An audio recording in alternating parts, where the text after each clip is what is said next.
কিশোরগঞ্জের নরসন্দা নদীর তীরে অবস্থিত ঐতিহাসিক পাগলা মসজিদের ১১টি লোহার দানবাক্সে এবারও রেকর্ড পরিমাণ বস্তা টাকা পাওয়া গেছে।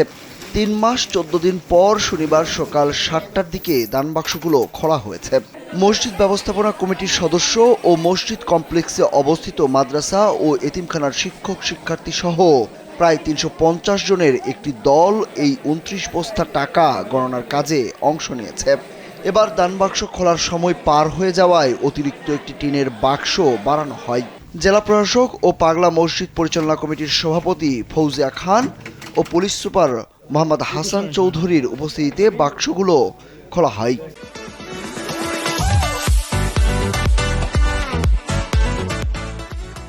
এছাড়াও এ সময় বিপুল সংখ্যক সেনাবাহিনী, পুলিশ ও আনসার সদস্য উপস্থিত ছিলেন। জেলা প্রশাসক ও পাগলা মসজিদ পরিচালনা কমিটির সভাপতি ফৌজিয়া খান জানান, এবার ৩ মাস ১৪ দিন পর পাগলা মসজিদের ১১টি দানবাক্স খোলা হয়েছে।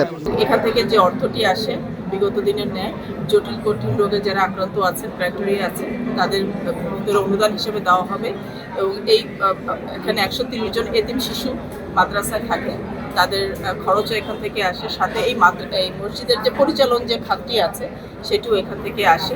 রোদে বৃষ্টিতে অনেক সময় নামাজ পড়তে মুসল্লিদের খুব কষ্ট হয়, তো আমরা পুরুষদের জন্য 2টি শেড এবং মহিলাদের জন্য একটি শেডের জন্য প্রস্তাব করেছি। এখান থেকে টাকা পাওয়ার পরে আমরা সেই কাজটি করব।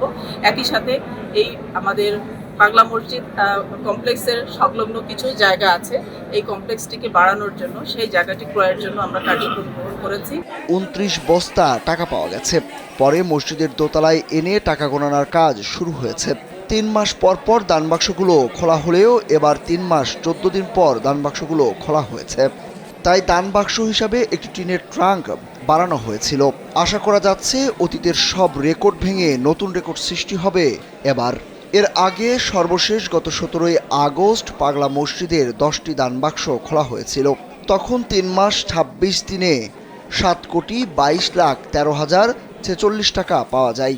এছাড়া দানবাক্সে বিপুল পরিমাণ বৈদেশিক মুদ্রা ও স্বর্ণালঙ্কারও পাওয়া গিয়েছিল।